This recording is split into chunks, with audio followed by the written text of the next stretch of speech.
రైతన్నలకు నమస్కారం. జై జవాన్ జై కిసాన్. రైతు లేనిదే రాజ్యం లేదు, రైతే రాజ్యానికి తొలిమెట్టు. యావత్ తెలంగాణ రాష్ట్రంలో ఉన్నటువంటి తెలంగాణ ప్రజలందరికీ తెలంగాణ రాష్ట్ర కాంగ్రెస్ ప్రభుత్వం అదిరిపోయే శుభవార్తలను తీసుకొని రావడం జరిగింది. ఉగాది కానుకలు రాష్ట్ర ప్రజలకు ప్రకటించిన ప్రభుత్వం. దీనికి సంబంధించిన పూర్తి సమగ్రమైన సమాచారం గురించి తెలుసుకుందాం. ఎవరైనా మొట్టమొదటిసారిగా మన ఛానల్ని చూస్తున్నట్లయితే చూసిన వెంటనే లైక్ చేయండి, అదేవిధంగా షేర్ చేయండి, అదేవిధంగా కామెంట్ చేయండి,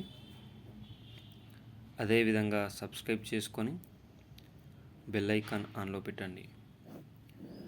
సబ్స్క్రైబ్ చేసుకొని బెల్ ఐకాన్ ఆన్లో పెట్టడం వల్ల 2 తెలుగు రాష్ట్ర ప్రభుత్వాల నుంచి వచ్చే ముఖ్యమైన సమాచారం నోటిఫికేషన్ రూపంలో రావడం అనేది జరుగుతుంది.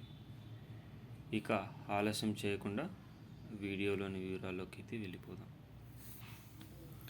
ఏప్రిల్ 30వ తేదీన మార్చి 30వ తేదీన ఉగాది పండుగ కారణంగా ప్రభుత్వం కీలక నిర్ణయాలు తీసుకోబోతుంది. ఆసరా పెన్షన్లు 4,016 రూపాయలు 6,016 రూపాయలు పెంపుకు రాష్ట్ర ప్రభుత్వం ఆమోదం చేయబోతుంది సీఎం రేవంత్ రెడ్డి ఆధ్వర్యంలో. అదేవిధంగా మహిళలకు చీరలు ఇచ్చే విషయంపైన స్పష్టత రావడం జరుగుతుంది. అదేవిధంగా తెలంగాణ రాష్ట్రంలో రైతు బంధు, రైతు భరోసాకు సంబంధించిన డబ్బుల పంపిణీ కార్యక్రమం పూర్తవ్వబోతుంది. ఇందిరమ్మ ఇళ్లకు సంబంధించి 1,00,000 రూపాయలు కూడా ఖాతాలో జమ చేసే అవకాశం ఉంది.